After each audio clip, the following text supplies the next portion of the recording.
warahmatullahi wabarakatuh. Alhamdulillahirabbil alamin. Asyhadu alla ilaha illallah wa asyhadu anna Muhammadar Rasulullah wa ala alihi wa ashabihi amma ba'd. Pertama-tama marilah kita panjatkan puja dan puji syukur kehadirat Allah Subhanahu wa taala karena telah memberikan kita rahmat, hidayah serta sehat sehingga kita dapat hadir di perkuliahan kali ini. Salawat serta salam tak lupa juga kita panjatkan kepada junjungan kita Nabi besar Muhammad SAW karena telah mengubah kita dari alam jahiliyah ke alam terang benderang seperti saat ini. Tak lupa juga kelompok kami mengucapkan terima kasih kepada Ibu Nurul Fada karena telah memberikan izin kepada kelompok kami untuk mempresentasikan hasil diskusi kelompok kami. Baik, sebelum memulai presentasi dari kelompok kami, izinkan saya memperkenalkan kelompok anggota dari kelompok saya, yang di mana diketuai oleh Musfahri Gilan. Adapun anggotanya yang pertama yaitu Miftahul Jannah, yang kedua Iramaya Sofa, dan yang ketiga saya sendiri, Cahaya Hikmah, dan juga bertindak sebagai moderator di diskusi kali ini. Baik, di presentasi kali ini, kelompok kami akan membahas tentang transaksi persediaan antar perusahaan. Untuk mengefisienkan waktu, saya persilahkan kepada rekan saya yang pertama untuk memaparkan materinya. Saya persilahkan kepada Saudari Miftahul Jannah untuk mempresentasikan materinya. Waktu dan tempat dipersilahkan. Bismillahirrahmanirrahim. Terima kasih kepada moderator yang telah memberikan saya kesempatan untuk membacakan materi pertama, yaitu pengertian transaksi persediaan antar perusahaan. Transaksi persediaan adalah bentuk pertukaran antar perusahaan yang paling sering terjadi. Secara konseptual, eliminasi transfer persediaan antar perusahaan berhubungan istimewa tidak berbeda dengan eliminasi jenis transaksi antar perusahaan yang lain. Semua pendapatan dan beban yang dicatat oleh perusahaan-perusahaan yang terlibat harus dieliminasi seharusnya dalam penyusunan laporan keuangan konsolidasi, serta semua keuntungan serta kerugian yang dicatat atas transfer tersebut harus ditangguhkan sampai barang yang ditransfer dijual ke non-afiliasi. Materi kedua yaitu tinjauan umum. Ayat jurnal eliminasi kertas kerja yang digunakan dalam penyusunan kertas kerja konsolidasi harus mengeliminasi seluruh pengaruh transaksi antar perusahaan yang berhubungan istimewa. Adanya eliminasi memastikan bahwa hanya biaya perolehan historis persediaan dari entitas konsolidasi yang dimasukkan dalam neraca konsolidasi. Jika persediaan tersebut masih dimiliki dan dibebankan pada harga pokok penjualan di periode terjualnya persediaan tersebut ke non-afiliasi.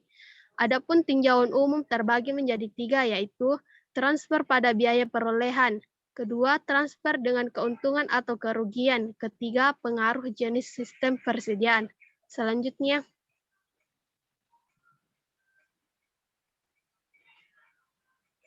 penjualan downstream atas persediaan. Untuk tujuan konsolidasi, laba yang tercatat pada penjualan antar perusahaan diakui dalam periode ketika persediaan dijual kepada pihak yang terkait.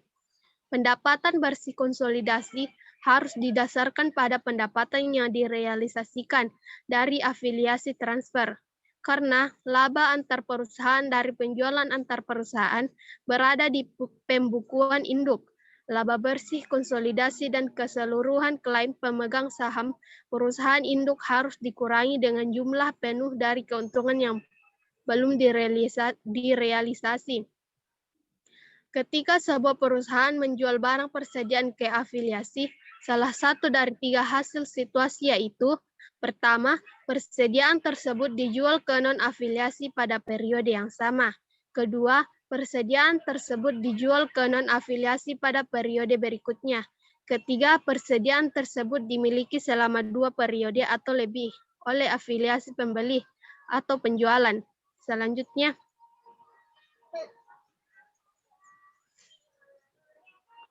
penjualan dimiliki selama 2 periode. Adapun penjualan dimiliki selama dua periode, yaitu pertama, perusahaan dapat menanggung biaya persediaan yang dibeli dari afiliasi selama lebih dari satu periode akuntansi.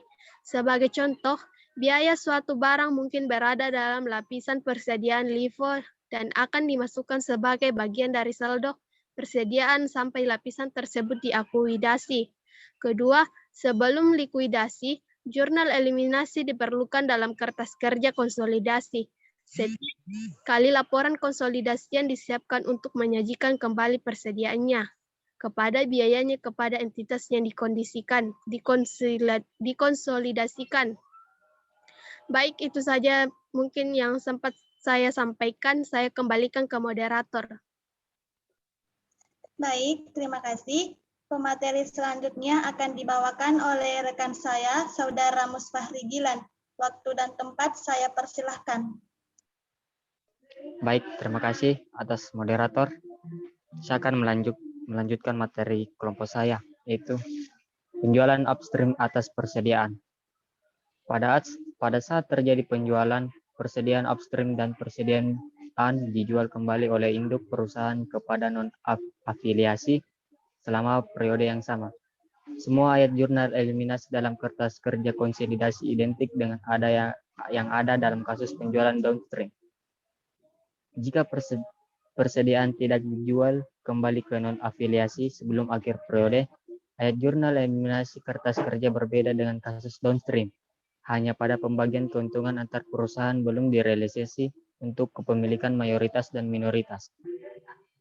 Eliminasi keuntungan antar perusahaan belum direalisasi harus mengurangi hak setiap kelompok kepemilikan pada setiap periode sampai keuntungan tersebut direalisasi melalui penjualan kembali perusahaan ke pihak non-afiliasi. Selanjutnya, pertimbangan tambahan. Penjualan dari satu anak perusahaan ke anak perusahaan lain. Transfer persediaan sering terjadi antar perusahaan dalam pengendalian atau kepemilikan bersama. Pada saat anak perusahaan menjual barang dan dagangan ke anak perusahaan lain, ayat jurnal eliminasi sama dengan yang telah disajikan untuk penjualan dari anak perusahaan ke induk perusahaan. Jumlah penuh dari keuntungan antar perusahaan belum direalisasi dieliminasi. Dengan eliminasi keuntungan dialokasikan secara proporsional terhadap hak kepemilikan dari anak perusahaan yang menjual barang dagangan. Biaya-biaya terkait dengan transfer. Pada saat afiliasi mentransfer persediaan ke afiliasi lain, beberapa biaya tambahan seperti biaya angkut sering terjadi dalam transfer tersebut. Biaya ini harus diperlakukan dengan cara yang sama dengan saat afiliasi merupakan divisi operasi dari suatu perusahaan tunggal. Jika biaya tambahan tersebut akan dimasukkan dalam biaya perolehan persediaan dari unit persediaan yang ditransfer dari satu lokasi ke lokasi lainnya dalam perusahaan yang sama, maka perlakuan tersebut juga berlaku untuk konsolidasi. Baik, selanjutnya. Yang terendah antar biaya perolehan atau pasar. Suatu perusahaan dapat menurunkan nilai persediaan dari afiliasi menggunakan aturan yang terendah antara biaya perolehan atau pasar, lower of cost of market, jika nilai pasar lebih rendah dari harga transfer antar perusahaan. Penjualan dan pembelian sebelum afiliasi. Kadangkala perusahaan yang telah menjual persediaan dari suatu perusahaan ke perusahaan lain di kemudian hari tergabung bersama dalam penggabungan usaha. Perlakuan konsolidasi untuk keuntungan dari transfer persediaan yang terjadi dalam penggabungan usaha tergantung apakah perusahaan-perusahaan tersebut pada saat melakukan transaksi independen dan transaksi penjualan merupakan hasil dari transaksi yang wajar. Arm's length bargaining. Selanjutnya, adapun transaksi persediaan antar perusahaan, metode ekuitas disesuaikan penuh dan metode biaya. Metode ekuitas disesuaikan penuh. Ketika menggunakan metode ekuitas disesuaikan penuh, induk perusahaan mengurangi pendapatan saldo akun investasinya sebesar bagiannya atas keuntungan antar perusahaan belum direalisasi yang timbul selama tahun berjalan. Metode biaya. Apabila menggunakan metode biaya, induk perusahaan mencatat dividen yang diterima dari anak perusahaan sebagai pendapatan dan tidak membuat penyesuaian atas laba anak perusahaan yang tidak didistribusikan atau keuntungan perusahaan belum direalisasi. Itulah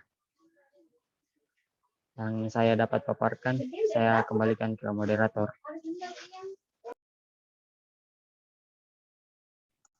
Baik, terima kasih. Selanjutnya, pemateri selanjutnya, saya persilahkan kepada Saudari Ira Maya Sofa untuk memaparkan materinya. Waktu dan tempat saya persilahkan. Bismillahirrahmanirrahim. Assalamualaikum warahmatullahi wabarakatuh.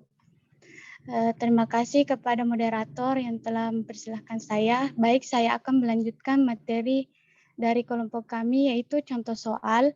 Diketahui posisi keuangan PT Anak, modal saham sebesar 150 juta dan laba ditahan sebesar 90 juta rupiah. PT Induk membeli 70% saham biasa PT Anak pada tanggal 31 Desember 2010. Sebesar nilai bukunya yaitu sebesar 190 juta. Dan pada nilai wajar kepentingan non-pengendali, PT Anak pada tanggal yang sama dengan nilai buku dengan nilai wajar sebesar 50 juta. Diasumsikan pada tanggal 1 Maret 2011, PT Induk membeli persediaan sebesar 5 juta dan menjualnya ke PT Anak seharga 8 juta rupiah pada November 2011, PT Anak menjual persediaan yang dibeli dari PT Induk ke non-afiliasi seharga 10 juta selama tahun 2011. PT Anak melaporkan laba bersih sebesar 30 juta dan mengumumkan dividen sebesar 20 juta. PT Induk mencatat investasinya di PT Anak menggunakan metode ekuitas dasar, di mana PT Induk mencatat bagiannya atas laba bersih dividen PT Anak, tetapi tidak menyampaikan untuk laba antar perusahaan belum terrealisasi. Nah, di sini diminta buatlah ayat jurnal yang diperlukan. Yang kedua, buatlah ayat jurnal eliminasi yang diperlukan. Yang ketiga, buatlah laporan konsolidasi. Bentar. Jawabannya Ini yaitu bentar. Ini yang pertama yaitu jurnal PT. Halo Ira. Ini contoh soal yang keberapa? Ya, Bu. Contoh soal yang di buku atau bagaimana? Ya, Bu. Ini contoh soal yang mana, Dek? Kamu ambil Bu, contoh soal yang di buku mana? cuma ku ganti angkanya, Bu. Yang halaman berapa? Contoh soal di halaman 331, Bu. 331, Bu. Apa? 331, Bu. Ya, oke. 331, Bu. Di halaman 331, Bu. Oke, silakan lanjutkan. Saya lanjut nih, Bu. Ya. Jawabannya yaitu jurnal PT Induk pada saat melakukan pembelian. Pada tanggal 1 Maret saat pembelian jurnalnya yaitu persediaan pada kas sebesar 5 juta. Pada tanggal 1 April 2011 penjualan ke PT Anak, jurnalnya yaitu kas pada penjualan sebesar 8 juta. Selanjutnya yaitu beban pokok penjualan sebesar 5 juta dicatat di debit, pada penjualan sebesar 5 juta dicatat di kredit. Nah, kenapa ada beban pokok itu, Nak? Bukan dijelaskan seperti ini, dipaparkan dengan baik. Nah, tadi pada saat membeli persediaan, siapa yang catat ini, begitu. Terus langsung pada saat dijual ke PT Anak, seperti ini. Terus muncullah beban pokok. Kenapa bisa muncul beban pokok? Nah, kayak gitu dijelaskannya. Kalau dibaca saja ya, kita juga bisa lihat di contoh soal kan ada. Diperbaiki dulu. Ya Bu. Pada tanggal 1 Maret saat pembelian, jurnalnya yaitu persediaan pada kas 5 juta. Pada tanggal 1 April 2011 penjualan ke PT Anak sebesar 8 juta. Kas sebesar 8 juta, penjualan sebesar 8 juta. Beban pokok ini diambil dari transaksi yang terjadi pada tanggal 1 Maret sampai 1 April, yaitu sebesar 5 juta. Selanjutnya yaitu jurnal pada saat PT Anak membeli persediaan dari PT Induk. Jurnalnya yaitu persediaan sebesar 8 juta, dicatat di debit, kas sebesar 8 juta dicatat di kredit. Nah, pada tanggal 5 November 2011, PT Anak menjual persediaan yang dibeli dari PT Induk ke PT non-afiliasi seharga 10 juta. Maka jurnal yang dicatat PT Anak penjualan persediaan yaitu jurnalnya kas pada penjualan sebesar 10 juta. Nah, beban pokok penjualan ini diambil dari transaksi 1 Maret sampai 5 November, yaitu sebesar 8 juta. Selanjutnya yaitu jurnal pencatatan dividen dari PT Anak, yaitu kas sebesar 14 juta dicatat di debit, investasi pada saham PT Anak. Sebentar. Ini penjualan apa? Downstream atau upstream? Downstream, Bu. Nah, downstream. Ibu tanya dulu teman-temannya mengerti tidak?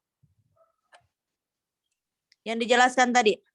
Kalau tidak mengerti diulang lagi. Ya, Bu.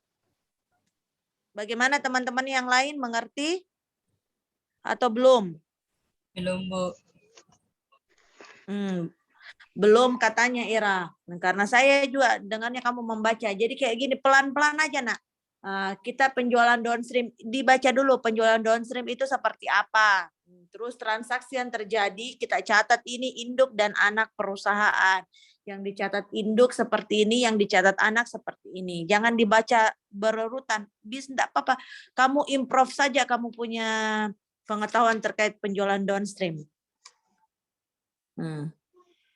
Kalau kita menjual persediaan ke PT An, misalnya downstream berarti downstream apa lagi? Penjualan downstream?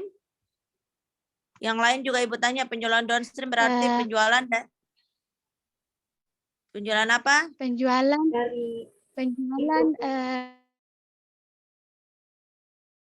Bu. Ya, dijelaskan dulu supaya jadi kalau begini transaksinya. Oke. Lanjut.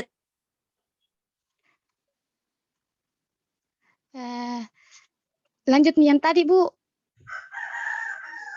Diulang dulu coba.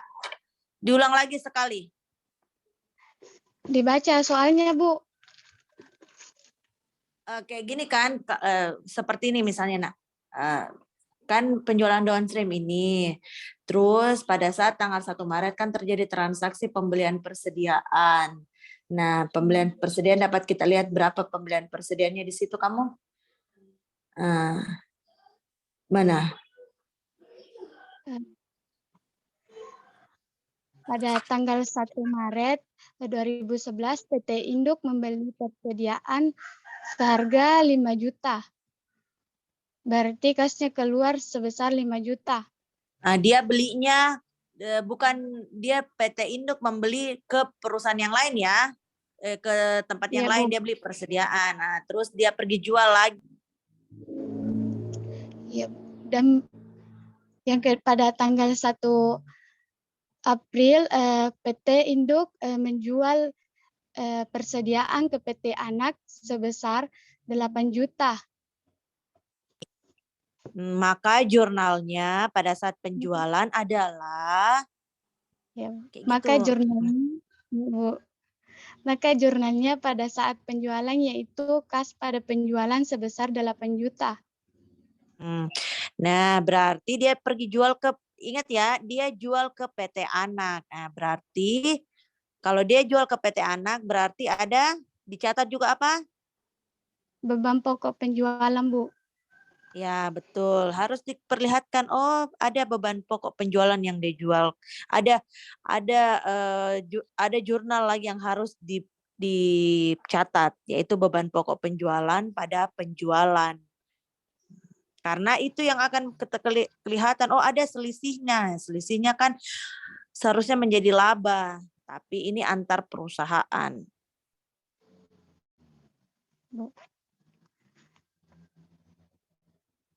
Selanjutnya yaitu jurnal pada saat PT Anak membeli persediaan dari PT Induk, yaitu jurnalnya persediaan pada kas sebesar 8 juta. Pada tanggal 5 November 2011, PT Anak menjual persediaan yang dibeli dari PT Induk ke PT non-afiliasi seharga 10 juta. Maka jurnal yang dicatat PT Anak saat penjualan persediaan yaitu kas pada penjualan sebesar 10 juta. Maka terjadilah ada beban pokok pada saat penjualan persediaan yaitu sebesar 8 juta. Pada penjualan sebesar 8 juta dicatat di kredit. Selanjutnya yaitu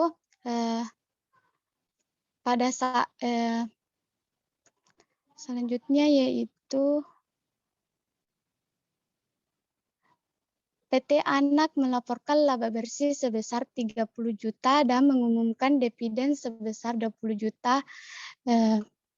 PT Induk mencatat investasinya di PT Anak menggunakan metode ekuitas dasar, di mana PT Induk mencatat bagiannya atas laba bersih dividen PT Anak, tetapi tidak menyampaikan untuk laba antar perusahaan belum terrealisasi. Maka jurnal pendapatan dividen dari PT Anak yaitu kas sebesar 14 juta, pada investasi pada saham PT Anak dicatat di kredit sebesar 14 juta. 14 juta ini diperoleh dari 20 juta dikali 70%, maka diperoleh 14 juta. Selanjutnya yaitu 70% itu apa? Jurnal pada 70% itu apa, Dek? Kepemilikan perusahaan induk, Bu. Ya, begitu dijelaskan dikali 70% karena ada kepemilikan perusahaan. Kepemilikan pengendali 70%. Oke, lanjut. Selanjutnya yaitu jurnal pada saat mencatat dividen pendapatan menggunakan metode ekuitas dasar. Jurnalnya yaitu investasi pada saham PT Anak sebesar 21 juta, dicatat di debit. Pendapatan dari anak perusahaan sebesar 21 juta dicatat di kredit. 21 juta ini diperoleh dari 30 juta dikali kepemilikan perusahaan induk yaitu 70%, maka diperoleh hasil 21 juta rupiah. Apa tadi itu 30 juta, Nak? Yaitu jurnal 30 juta, maaf. Apa itu tadi 30 juta? Ya, Bu, 30 juta adalah PT Anak melaporkan laba bersih sebesar 30 juta, Bu. Harusnya kamu kasih keterangan di bawahnya pada saat kamu melakukan penjurnalan, supaya saya tidak bertanya lagi. Oke, lanjut. Ya, Bu. Selanjutnya yaitu jurnal eliminasi. Yang pertama, jurnal eliminasi pendapatan dari anak perusahaan, yaitu jurnalnya pendapatan dividen dari anak perusahaan sebesar 21 juta dicatat di debit. Dividen diumumkan sebesar 11 juta dicatat di kredit. Investasi pada saham PT Anak dicatat 10 juta sebesar di kredit. Selanjutnya yaitu mengalokasikan laba kepentingan non pengendali. Jurnalnya Dari yaitu mana dapatnya itu, Nak? Dari mana? Kenapa cuma dibaca dari mana dapatnya? Ini didapat dividen diumumkan, Bu, dari 21 juta. Jadi dividen diumumkan 11 juta. Di soalnya, Bu, jurnal ada di jurnal, Bu. Tapi Indana tulis kayak temanku, Bu. Iya, ini siapa yang presentasikan? Bukan kamu ya? Maksudnya bukan kamu yang lagi ambil alih ini. Saya, Maksudnya Bu. saya mau kamu hapus dulu. Saya mau kamu Risma. hapus terus tunjukkan dari mana. Bisa? Risma. Rismawati yang presentasikan, Bu. Yang Oh, ini Bu, Rismawati. yang Iya, Bu. 6 juta Bu. Yang Yang 21 11 juta itu, ya, 21 juta itu dari mana dulu? Dijelaskan dari mana itu 21 juta, terus dividennya dari mana, investasinya dari mana. Ya, Bu. 21 juta diambil dari investasi pada saham PT Anak, Bu. Yang diperoleh tadi 30 juta dikali kepemilikan perusahaan induk 70%, maka diperoleh 21 juta, Bu. Berarti transaksi yang keberapa itu eliminasi pertama? Ya, Transaksi Bu. yang keberapamu? Yang ke? Yang ketiga, Bu. 8, Yang Bu. ke-8. Bagaimana ceritanya itu yang ke-8 tulisannya si itu, Nah, eliminasi itu karena pendapatannya di kredit itu yang dihilangkan. Berarti bukan yang itu, yang 21 yang di bawahnya pendapatan. Nih. Yang mana? Oke. Cocok itu, Mi. Terus dividen yang diumumkan dari mana? Dividen diumumkan, Bu, diambil dari pendapatan dividen dari anak perusahaan. Terus Sebesar 11 juta, Bu. mana 11 juta tulisannya situ? Investasi pada saham PT Anak 10 juta, maka total dari pendapatan dividen. Maka total dividen Berarti di investasi diumumkan, dulu. Bu. Investasi saham dulu dihapus. Investasi saham. Nah, oke, sama dengan lihat investasinya yang mana? 21 juta. 21 juta, Bu. Investasi pada saham PT Anak 10 juta.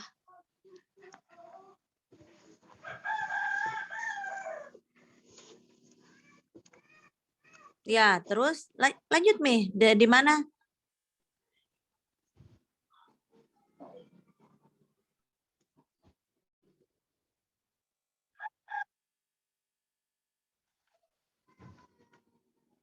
Selanjutnya yaitu jurnal eliminasi mengalokasikan laba kepentingan non pengendali, Berapa di situ? Nah, itu belum ada tulisannya. yaitu Investasi belum pendapatan ada. untuk kepentingan non pengendali Ira, sebesar itu 9 berapa? juta. 9 juta ini. Ira, itu investasinya sama dividennya belum terisi, Nak. Nah, Investasi 10 juta, Bu. dari mana itu 10 juta? Tunggu sebentar, dari mana itu 10 juta?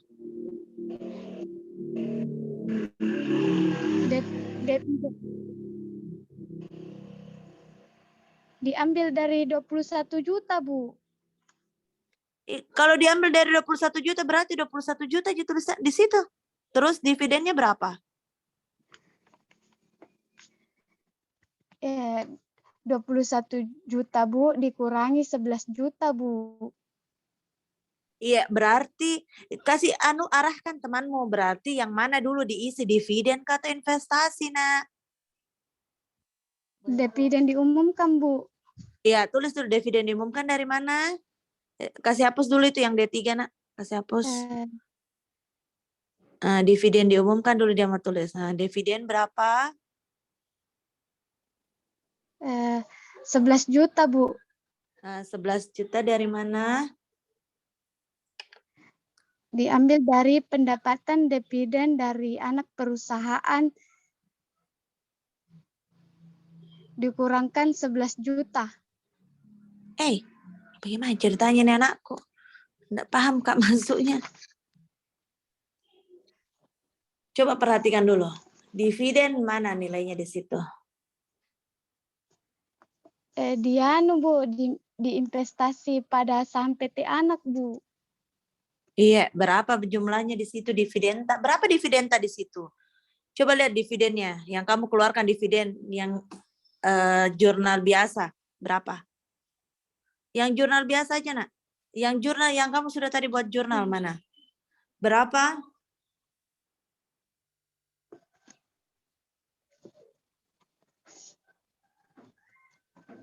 Investasi 14 juta, Bu. Mana 14 juta? Mana mencatat definisi ya 14 juta toh? Iya, Bu. Iya, kali 14 juta. Nah, berarti investasinya berapa? Mau lihat investasi. Nah, investasi pertama itu 14 juta, terus 21 juta. Berarti 21 juta dikurang 14 juta. Yang transaksi 8, kan ada kredit itu investasi 14 juta tah? Nah, ada di debit 21 Iya, Bu. juta, berarti 21 juta dikurang 14 juta, itu investasimu. Nah, kenapa tadi salah penentuanmu? Kukira 11 juta di investasi pada sang PT anak, Bu. Dari mana itu 11 juta, Nak? Dari langsung kamu ambil kas pada yang penjualannya. Kan tulisannya di situ dividen yang diumumkan. Nah, dividen kamu umumkan kan yang transaksi nomor 7 toh? Coba Mika, Iya, Bu. transaksi nomor 7, dividenmu. Iya, Bu. Iya, Nah, Bu. berarti transaksi nomor 7 ya langsung saja investasinya kamu masukkan, dividennya kamu masukkan, terus kan dividen itu dalam bentuk kas, nah kas berarti karena dia di debit, otomatis kamu pada saat eliminasi di kredit 14 juta. Terus investasi ya mudah saja dilihat, investasi di tanggal 7 kan 14 juta di kredit. Terus investasi pada saham PT Anak di transaksi nomor 8 itu 21 juta. Berarti 21 juta dikurang 14 juta, 7 juta. Nah, masih ada 7 juta investasi yang harus kamu kreditkan. Nah, itu untuk mengeliminasi pendapatan dari anak perusahaan. Bagaimana yang lain? Halo, itu jelas sekali contoh soalnya 334. Ini contoh soalnya sama seperti contoh soal yang kemarin. Temannya yang utang, cuman ini transaksinya ada persediaan lagi. Oke, lanjut Nak. Silakan dilanjut. Selanjutnya yaitu mengalokasikan laba kepentingan non-pengendali. Jurnalnya yaitu pendapatan untuk kepentingan non-pengendali sebesar 9 juta. 9 juta ini diperoleh dari 30 juta dikali kepemilikan non-pengendali yaitu 30%, maka diperoleh hasil 9 juta. Dividen yang diumumkan adalah sebesar 6 juta. Dari mana itu dividen diumumkan 6 juta, Nak?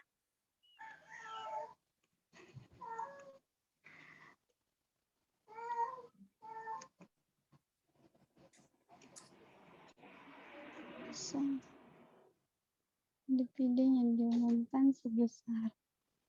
Yang lain dari mana itu dividen diumumkan kira-kira 6 juta? 20 juta dikali kepemilikan non-pengendali 30% sama dengan 6 juta. Ya, betul. Nuraini ya yang bicara itu ya? Iya, Bu. Ya, cocok. Ten, bantu Ki Nuraini. Ya, Bu. Kan kepemilikannya kan 20 juta kita bagikan toh? Iya, Mana Bu. itu tadi kepemilikan non pengendali kan sudah tadi tuh pada saat tanggal transaksi nomor 7 kan 14 juta toh untuk dividen kepentingan pengendali. Berarti 20 dikurang 14 6 juta dividen untuk dividen diumumkannya untuk kepentingan non pengendali. Oke, lanjut.